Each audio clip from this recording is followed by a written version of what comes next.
Hari ini Minggu 19 Mei 2024, Hari Raya Pentakosta. Bacaan diambil dari Injil Yohanes bab 15 ayat 26 sampai 27, juga Yohanes 16 ayat 12 sampai 15 dengan tema Roh Kudus, support system yang utama dalam hidup kita. Sahabat-sahabat Gemala yang terkasih, dalam kehidupan kita memerlukan pendukung, kita memerlukan support system, kita memerlukan bantuan-bantuan dari orang lain. Karena sebagai makhluk sosial, tidak mungkin kita hidup sendirian. Bahkan sebagai umat beriman, sebagai murid Tuhan, kita tidak bisa mengandalkan kekuatan kita. Harus ada kekuatan besar, support system yang utama dalam hidup kita. Dan itu tidak lain adalah Roh Kudus. Dan puji Tuhan, pada Hari Raya Pentakosta ini, Roh Kudus dicurahkan kepada kita. Untuk apa? Untuk menguatkan kita, untuk menjadi sumber kekuatan yang utama, support system yang utama dalam hidup kita.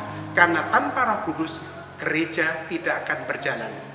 Maka Pentakosta, sejak Pentakosta, itu dianggap sebagai tahunnya gereja.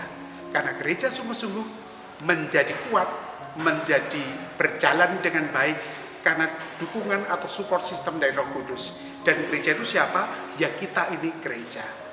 Menarik kalau kita melihat dalam bacaan hari ini, lalu bagaimana tandanya bahwa Roh Kudus itu sungguh-sungguh menjadi kekuatan kita. Ya, hidup yang kita punyai itu kan tidak hanya dengan apa yang kita katakan, tapi buah-buah kehidupan itu harus nampak. Demikian juga ciri orang yang dicurai oleh Roh Kudus. Kalau support sistemnya Roh Kudus adalah menampakkan buah-buah yang nyata. Galatia bab 5 itu mengatakan buah roh adalah kasih, sukacita, kesabaran, penguasaan diri, kebaikan, kelemah lembutan, dan banyak hal. Ada 9 karunia Roh Kudus, buah-buah Roh Kudus, dan sabta karunia Roh Kudus. Dan itulah menandakan bahwa sungguh-sungguh hidup kita dipelihara, dijaga, dan ditolong oleh Allah lewat Roh Kudusnya sendiri. Maka Pentakosta adalah kesempatan bagi kita untuk melihat bagaimana sungguh-sungguh hidup kita yang sudah dipenuhi oleh Roh Kudus semakin berbuah nyata dalam kehidupan. Yakni kalau kasih kita itu semakin mendalam, kesabaran kita juga semakin terwujud, dan pengendalian diri kita juga akan semakin nampak.